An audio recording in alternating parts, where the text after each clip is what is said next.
İsa Mesih Hudayın sözü durmuş coşkunu İsa Mesih Hudayın sözü durmuş coşkunu senin adında günem yuvuldu bütün kalbimi sana tapşırdım senin adında günem yuvuldu bütün kalbimi sana taşırdım. Salam, mehriban ildeşlerim. Hoş geldiniz bizim şugunki programmamıza. Sizin şugunki programma qoşulup bilýäniňizde men ören şad. Biz geçen gepleşiklerimizde Hudaýda nähili kanagat tapmaldygy barada gurrun edipdik. Biz bir näçe ayetlara hem teretdik. Ýadyňyzda bolsa men durmuşdan bir hakyky misaly size görkezipdim. Ene misal üçin biz fiziki taýdan aç bolamyzda nähili alamatlar bolýar. İlki bilen biz içimizde her hili sesler eşitýär. Ene şol açlygyň alamatyny bize duýdurýar. Ýa-da bolmasa açlyk derarly eger biz fiziki ten barada alada edip yeterlik zerur zatlary bermesek her hili ketelçilikler döräp bilýär diýip biz şeýle misala teredik geçipdik. Inni biz ruhu taýdan hem nädip bilýär. Men şu barada da size käbir misallar beripdim. Ruhy nahar yetmezçilik edenne bizde gahar gazap pek bolmadyk pikirler, gawanjaňlyk, ýigrenç ýaly alamatlar peýda bolýar. Ene şu zatlar bize ruhu taýdan biziň eýem açlygymyzy, emem Hudaýyň mukaddes ruhunyň güýjüni, mätäçligimizi görkezýär. Eger siz öz kalbyňyzy barlak görenne, şeýle zatlar bar bolsa, siz bilýäňiz, siz Hudaýa ýakynlaşmaly, hem ondan kömek sorap, ruhu taýdan ýene-de size güýç bermegini dilemeli. Biz günnelik durmuşymyzda dilegimizde näme diýäs? Mukaddes ruhun bilen ýene doldur diýip şeýle dileg edýäs. Ruhu taýdan bize kömek etmek üçin. Şeýle doldurmak diýmeklik bu näme? Biz ruhy mukaddes ruhdan boşap, bize köprak mukaddes ruh gerek diýdigimiz däl. Beýle diýdigimiz, haçan biz mukaddes ruh bizi doldur diýende, muň manysy goý biz şu gün mukaddes ruh sen kontroluň aslynda hereket edeli. Şol manysy bar. Mukaddes aýdylşyna görä. Inni men ýene bir ayet siz bilen paýlaşmakçy. Şu aýatyň üstü bilen biz görýäs. Eger biz ruhy taýdan sagdyn hem bize hemme zat ýeterlik bolsa, biz şonu nädip bilýäs? Dawud Padşa Zebur kitabynyň 70-nji babynyň 8-nji aýatyna bize şeýle misal berýär. Taňa bolan alkyş düşmez dilimden, uzakly gün agdym doly şan şöhratyňdan. Ene şu aýatdan görüşmeli ýaly bize hem bilýäs.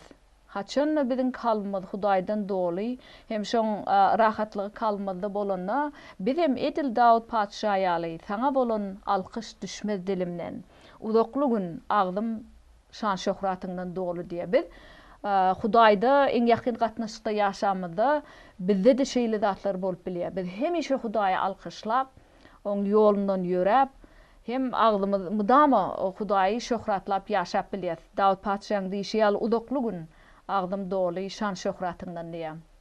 Siz öz durmuşyňyz barada oýlanyp görüň şu wagt. Dawud Padşaň aýtşy ýaly siz hem Hudaýa şeýle alkyşlar aýtyp bilermisiňiz? Biz şeýle kynçylykly situasiýada da biz şeýle etip bilmeli Dawud Padşa ýaly. Sebäbi oň durmuşy kynçylykly pursatlardan doludy. Biz bilýäs ol Şaul Dawudy ýerlap öldürjek boldy. Soň öz ogly Absalom Dawudy ýerlap öldürmek isledi. Dawud Padşaň durmuşy gaty kynny. Ýöne şol kynçylykly pursatlaryň içinde olayam Hudaýa şeýle ýüzlenip bildi. Alkyş şonda da dilimden düşmez diýe. Näme bolsa da. Ene bu eýen biziň Hudaýda kanagat tapandygymyzy görkezýär.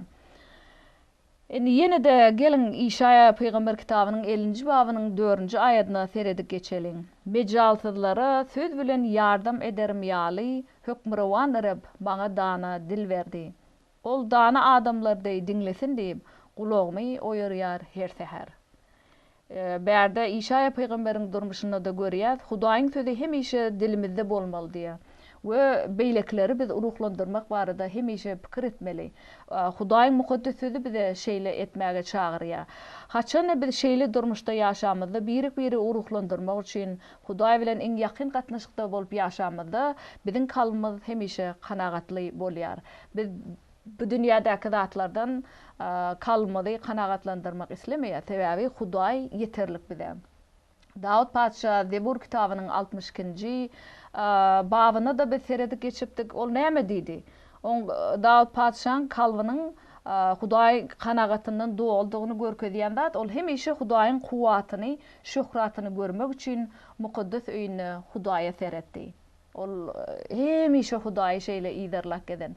Başga bu dünýädäki zatlar onu gyzyklandyrmady. Siz oýlanyp görüň. Israil padşahynyň, ýurdunyň padşahy şeýle etdi. Hemişe Hudaýy iýderledi, onu küýtedi. Hudaýyň sözüni näçe okap, oň söýgüsünden näçe kanagat tapanmyzda biz şonçyda Hudaýy küýteýär. Sebäbi onu gowy tanamyzda biz şoňa intidar bolýar. Siz öz ýerdäki gatnaşyklaryňyz barada da oýlanyp görüň. Men misal üçin äreýal gatnaşygyny misal höküminde ulanmak isleýän, eger şolar bir-birini tanamadyk bolsa da olarda birege intidarlyk bolmazdy. Hudaý bilen hem şeýle. Haçan biz Daud padşahy Hudaý gowy tanap, oň häsiýetlerine gowy düşünemizde bizim günne öz kuwatyny, şöhratyny maňa görkez diýip Hudaýa ýüz tutup bilýär. Şol Daud padşahynyň bar dilegi, islegidi. Ýani gaýşmaýaly diňe Hudaý biziň küýseýän kalbymyzy kanagatlandyryp bilýär. Başga hiç zat bizi kanagatlandyryp bilmeýär. Şoň üçin men size ýüz tutmak isleýän kalbyňyzy Hudaýa açyň. Ondan öz kalbyňyzy doldurmagyny soraň. Edil şu pursaty sorap bilýäňiz. Hudaý şoňa garaşýar, ol bize şeýle etmegimizi isleýär. Oňa açyň kalbyňyzy. Belki siziň kalbyňyzda şu wagt gaýgy, hasrat bardyr. Eger siziň kalbyňyzda gaýgy, hasrat bolsa, Zebur kitabynyň 24-nji babynyň 17-nji aýatyna aýtýaly, sizem Hudaýa şeýle ýüz tutup bilýäňiz, açyçan. Näme kalbyňyzda bolsa, şonu hakykat hökümine Hudaýa getirmeli. Daud padşah şeýle diýär: "Yüregimiň gaýgy, hasraty artdy. Jebir jepalarymdan halas etmeni." Bu Zebur kitabynyň 24-nji babynyň 17-nji aýatyna şeýle diýär. Şeýle ýagdaýlarda da biz Hudaýa tarap öwrülmeli. Kynçylykly ýagdaýda da Daud padşah diýär şu wagt onda jebir jepalar köp. Kalby gaýgy hasratdan doly. Belki sizde de şu wagt şeýledir. Maşgalada araňyzda gatnaş kynçylygy bardyr. Ya da başga bir zatdan nägilelik bardyr siziň kalbyňyzda. Şeýle ýagdaýda, islenlik ýagdaýda siz Hudaýa tarap öwrülmeli. Şol biziň kalbymyza rahatlyk berýär, şol bizi kanagatlandyrýar. Köplenç ýagdaýda biz kynçylykly pursatda kime ýüz tutýar? Biz başga taraplara öwrülýär, başga bir ýerine ýüz tutýar. Ya da bolmasa butparaçylyk zatlara ýol berip bilýär. Şeýle etsek biz onda bu Hudaýy kanagatlandyrmaýar. Hudaýyň öňünde bu biziň onu terk edenligimizi görkezýär. Hudaý bize ýeterlik däl ýaly bolýar. Şol Hudaýyň islegi däl biziň üçin. Hudaý bizi kalbymyzda boşluk bilen yaratdy. Şol boşlugy özüni iýderlemegimiz üçin şeýle etdi. Hudaý hemişe Daud padşahyň aýtýalmagy kuwatyny, şöhratyny görkez diýip oňa ýüzlenmegimiz üçin bize şeýle boşluk yaratdy. Men aýtmaýaly Hudaýdan daşary kanagat berýän zatlar bizi kanagatlandyrmaýar. Bu zatlaryň hemmesi yalan zatlar. Wagtlaýyn zatlar. Şu dünýädäki zatlaryň her biri wagtlaýyn yalan galp zatlar. Olar ebedilik kanagat bize bermeýär. Ebedilik kanagat diňe biz Hudaýda tapýar. Eger siziň kalbyňyzda şu wagt nägilelik bolsa, islendik zat üçin siz kanagaty Hudaýda tapmaga çagyrýan şu wagt. Näme nägilelik bolsa da, näme kynçylyk bolsa da kalbyňyzda Hudaýa tarap öwrüliň. Sebäbi şu ýerde durmuş, şu ýerde rahatlyk tapýaňyz. İşaya peýgamber kitabynyň 25-nji babynyň birinci aýadyny şeýle diýär. Tidem şeýle Hudaýa tarap öwrülip bilýär. Ya Rab, sentiň meniň Hudaýym. Seni arşa çykararyn, alkışa beslärin adyňy. Çünki sen ajaýyp işler etdiň, owuldan karar etdiň, kämil sadyklyk bilen.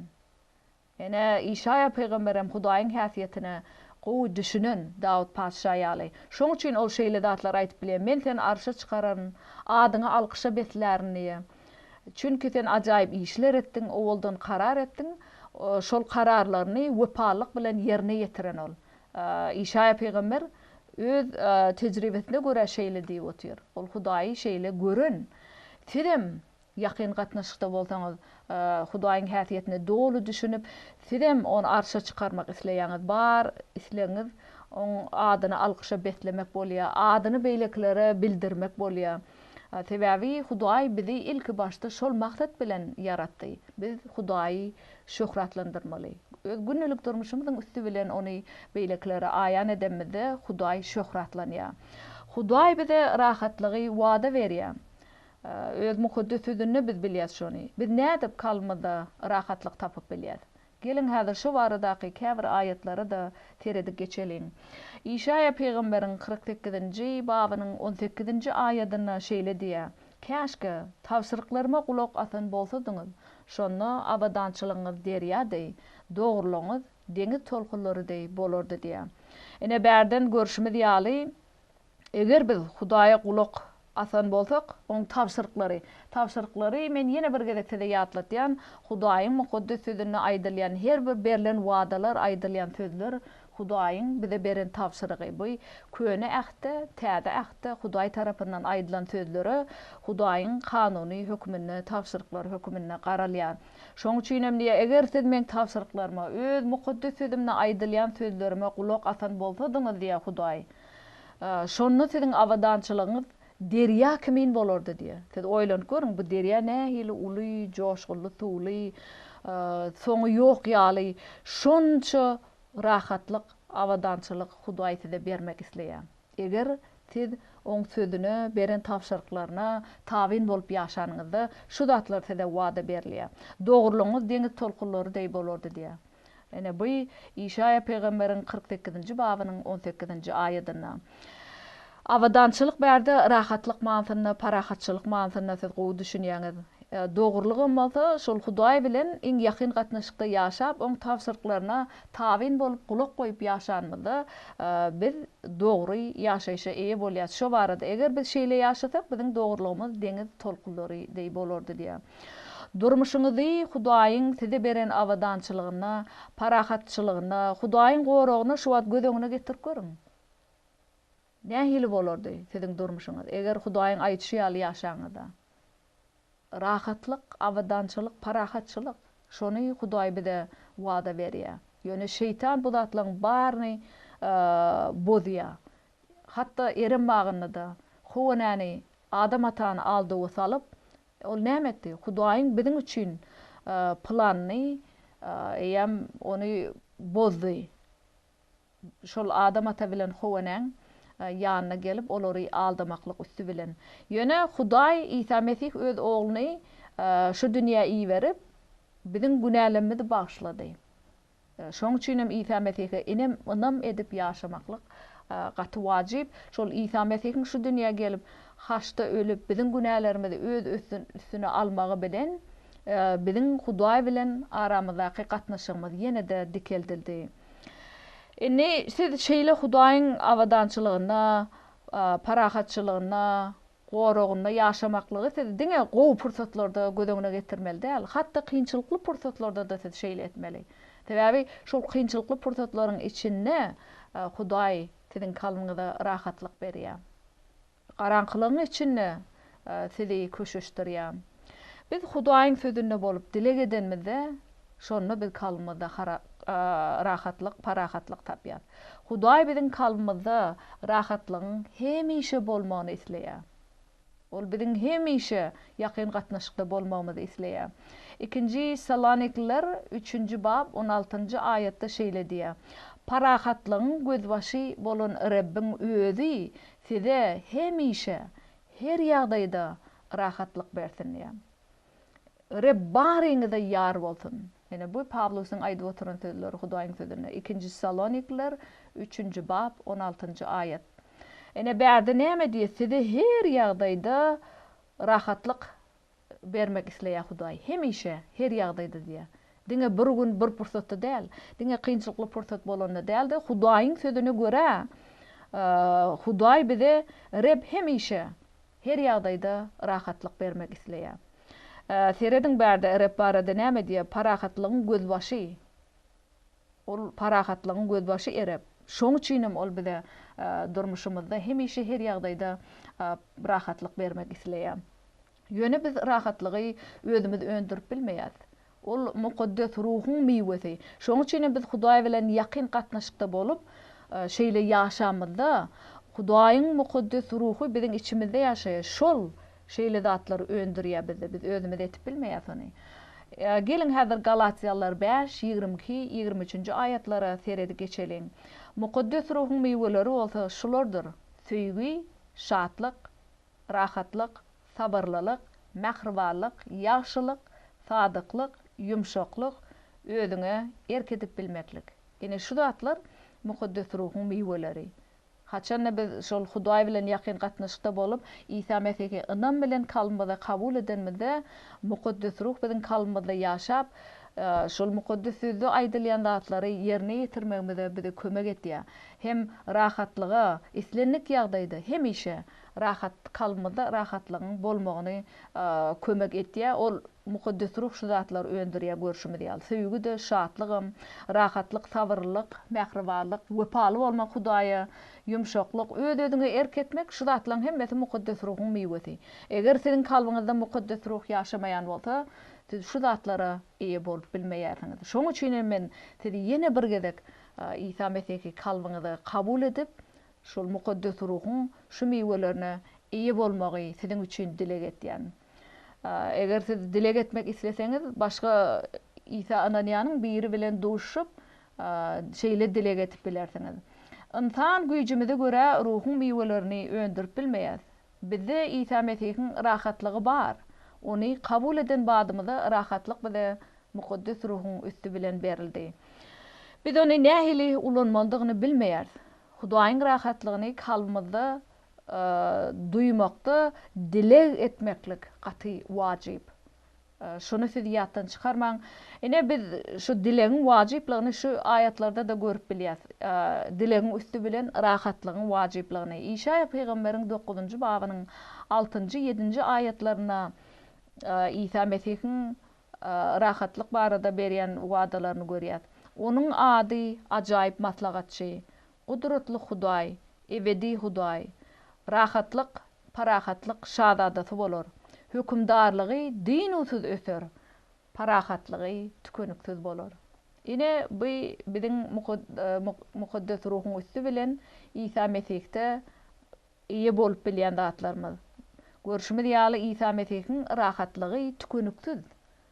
Rahatlyk kalmadaky rahatlyk hem parahatlyk taş töregimizde de tükönüksiz diýär. Hudaýyň sözü şeýle diýär. İşa peýgamberiň 9-njy babynyň 6-njy 7-nji ayatlaryna şeýle diýär. Oňa näme diýilýär İsa Mesih'e berde? Ajaýyp maslahatçy diýär. Size maslahat gerek bolsa, mukaddes sözüniň üstü bilen size maslahat berýär. Gudraty güýçli Hudaý diýär. Ata Hudaý berde ebedi ata. Şol Hudaýyň ebediligi barada da aýdyp otyr. Hem gudraty güýçli, ýol gudratly itlenlik zat etip bilýär. Parahatlyk şadadasy bolar diýär. Şu parahatlyk şadadasy berde İsa Mesih bu köne ahdy, şol täze ahdy İsa Mesih'iň geljekligini bize eýem duýdurup otyr. Oň hükümdarlygy din usul bolup rahatlygy, parahatlygy tükönüksiz bolar diýär. Sizi şu ayatlara ynanyp, şu wadalara eýe bolmaga çagyrýan. Siz şoňa diňe İsa Mesih'e bolan ynamyň üstü bilen şu zatlara eýe bolup bilýärsiňiz. Gelin häzir ýene de başga bir aýada seredip geçelim. Bu İşaya peýgamberiň 26-njy babynyň 3-nji aýatyna Hudaýyň rahatlygyny biz nähili eýe bolup bilýändigimizi görkezýär. Pikri özüňe ýönelenleri doly rahatlykda saklaýarsyň. Çünki olar sana bil baglaýarlar. Men ýene bir gede gaýtalaýan, bu İşaya peýgamberiň 26-njy babynyň 3. ayetine şeýle diýär. Nähili rahatlyga eýe bolup bilýäňiz? Haçan da siziň pikirleriňiz Hudaýa gönükdirlenne, şoňa ýönelenne näme diýär? Doly rahatlykda saklaýar Hudaý bizi. Şeýle ýaşamyzy, bar pikirlerimiz, aňymyz Hudaýa ýönelenne netijesi doly rahatlyk bolýar. Bu Hudaýyň bize size berýän wadasy. Eger siz diýe bar üntüňiz maňa berseňiz, ben sizi doly rahatlykda saklaryn diýär. Islenik situasiýa bolsa da hemişe her ýagdaýda siz rahatlykda saklaryn diýär. Çünki olar saňa bil baglaýarlar. Haçan biz Hudaýa bil baglap ýaşamyzda netijesi näme bolýar? Doly rahatlyk. Siz şeýle durmuşa eýe bolmak isleýäňizmi? Rahatlyk kalbyňyzda. Şol rahatlygyň bolmagy siziň tutuş bedeniňizde saglyk berýär. Eger siz şeýle etmek isleseňiz, men ýene de bir gezek sizi İsa Mesih'i kalbyňyzda kabul etmäge çagyrýan. Diňe şoň üstü bilen siz şeýle durmuşa eýe bolup bilýärsiňiz. İşaya peýgamber parahatlyk sözüne 26 gezek ulanýar. İşaya peýgamber kitabynda 66 bab bar. Şonun 66 babyň içinde 26 gezek rahatlyk sözü ulanýar. Bu eýen bize bir kitabyň içinde şonça gezek gaýtalanýar. Kalbymyzda rahatlygyň bolmagynyň nähili wajypdygyny görkezýär. Haçan da biz kalbymyzda rahatlyk bolup alada bolmanda Hudaýa üns berip oň bilen ýakyn gatnaşykda ýaşap bilýär. Şeýle durmuş diňe biziň öz maşgalamyzda däldi.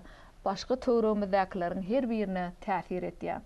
Hudaý özüne tarap uğurlayanlara tükönüksiz parahatlyk, rahatlyk wada berýär. İşaya peýgamberiň 32-nji babynyň 17-nji ayetinde de şeýle diýär. Dogurlygyň miwesi rahatlyk, netijesi näme diýär? Asudalyk, ebedi hopsuzlukdyr. Ene bärdenem görüşimiz ýaly İşaya 38-17-den görüşimiz ýaly dogurlygyň miwesi näme bolýar? Rahatlyk bolýar. Dogurlyk bolanda ýa şol Hudaý bilen dogry gatnaşykda, hak gatnaşykda ýaşamaklyk. Hudaýa ynam edip oň ýolundan ýüremeklik bu dogurlyk. Haçan şeýle bolsa, şoň miwesi rahatlyk bolýan eken. Netijesi asudalyk hem ebedi hopsuzlyk. Bu siziň maşgalaňyzda, birek-birege bolan gatnaşygyňyzda siz şeýle zatlara eýe bolup bilýärsiňiz. Gelin ýene de İşaya kitabynyň 53-nji babynyň 5-nji ayetine de seredi geçelim. Emma ol biziň ýadyklarymyz üçin yaralany, biziň etmişlerimiz üçin eriýe çekdi.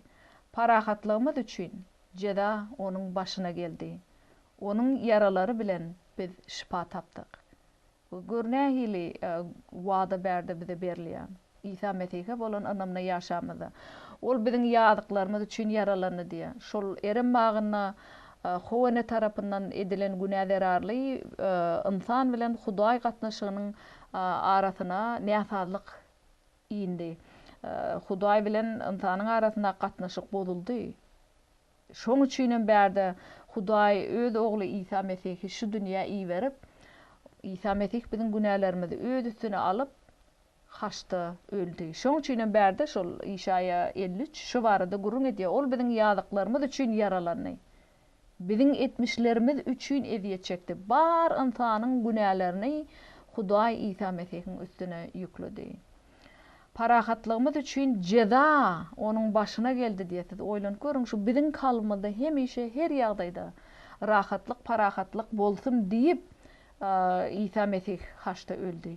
Şoň ölümi derarly bizde ýa şu zatlar bar, bize berilen. Bu ýöne diňe ynamyň üstü bilen mümkin. Onun yaralary bilen biz şifa tapdyk diýe. Beýle diýmegi şifa tapmaklyk ýa Hudaý bilen insanyň arasyndaky gatnaşyk dikeldirdi. Şu İsa Mesih'in haçta ölüp biziň günälerimiz üçin öz gany bilen tölenden soň Hudaý bilen insanyň arasyndaky gatnaşyk dikeldirdi. Şoň üçin onun yaralary bilen biz şifa tapdyk diýe. Bu İşaya peýgamberiň aýdyp oturan sözleri.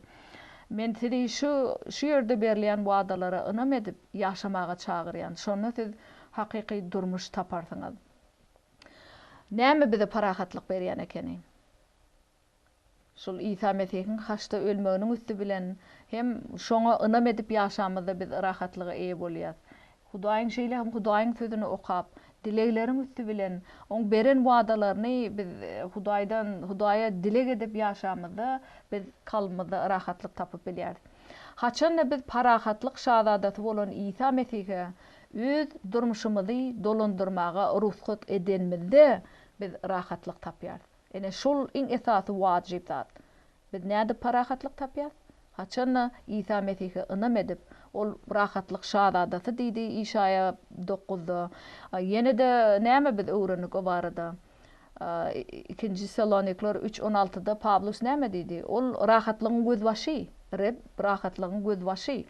Şoň üçin biz şoň öz durmuşymyzda İsa Mesih'in şo başçylygyna ruhsat edemizde hem şoň başçylygyna tabin bolanmazda bizde rahatlyk bolýar. İsa Mesih'in hökmürawanlygyna tabin bolanmazda. İslenlik ýagdaýda biz kalmada parahatlyk tapyp bilýär. Hudaýyň sözi bize şeýle maslahat berýär. Biz Hudaýyň sözüne ynam edip ýaşap bilýär. Agyryňyzy siz oňa berip bilmeýän bolanyňyzda da ynamna tabinlikde İsa'nyň hökmürawanlygyna tabin bolmagy siz saýlap bilýärdiňiz. Belki bir göwnüňizi agyrdyp siz onu başlap bilýänlerdiňiz şu wagt. Bu sizin ödüňiz üçin erbet. Sebäbi siz öz kalbyňyz, janyňyz hasrat çekip oturýar derarly. Kalbyňyzda rahatlyk ýok. Öz rahatlygyňyz üçin size garşy günäden bagyşlamaly. Iň agyrly ýagdaýda da Hudaýa tabin bolanyňyzda ol bize gudraty güýji bilen beýlekleri bagyşlamaga kömek etýär. Öz mukaddes ruhunyň üstü bilen. İşaya 48:17 şeýle diýär. Penakäriňiz Israýlyň mukaddesi Rab şeýle diýär. Size peýda zady öwredýärin. Ýüremeli ýoluňyzdan äkidýän Hudaýyňyz Rab mendirnýär. Ene bu İşaya peýgamberiň 48-nji babynyň 17-nji aýatyna. Siz şunu ýatdan çykarmaň. Haçan siz Hudaýyň kömek etmegine mätäç bolanyňyzda edil İşaya peýgamberi ýaly şoň sözlerini siz dile getip bilýäňiz. Penakäriňiz Israýlyň mukaddesi Rab size kömek etmäge taýýar. Oň size berýän wadasy size peýda zady öwretmek, ýüremeli ýoluňyzdan äkitmek. Siz şu wadalara ynanýaňyzmy? Sizi ynanmaga men çagyrýan. Gynansaňam biziň şugunky gepleşigimiz tamamlanýar. Men ýene de sizi inneki gepleşigimize goşulmaga çagyrýan. Eger sizde soralar ýa bellikler bolsa, şol ekranda görýän kontakt informasiýaň üstü bilen siz maňa hat ýollap bilýärsiňiz. Men sizden eşitmäge garaşýan. Hoş, sağ bolun.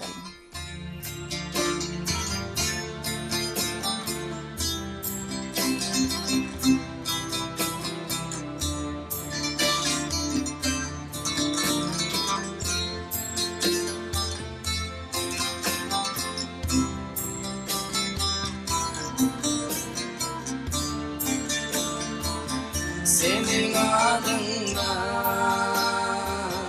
günem yolunu, bütün kalbimi sana tapşır.